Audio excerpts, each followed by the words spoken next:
আমার মেয়ে বাসা থেকে ৫ মাইল দূরে আমার মেয়ে বাসা থেকে ৫ মাইল দূরে এক মাদ্রাসায় পড়ে, প্রতিদিন একাই যাতায়াত করে।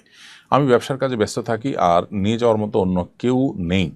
এতটুকু দূরে কোনো মাহরাম ছাড়া মেয়েরা যাতায়াত করতে পারবে কিনা? উত্তর হলো যে ৫ মাইল যেহেতু সফরের দূরত্ব নয়, অতএব শরীর দৃষ্টিকোণ থেকে এতটুকু দূরত্ব মেয়েরা একাকী যাতায়াত করতে পারবে এবং এখানে মাহরাম থাকা আবশ্যক নয়।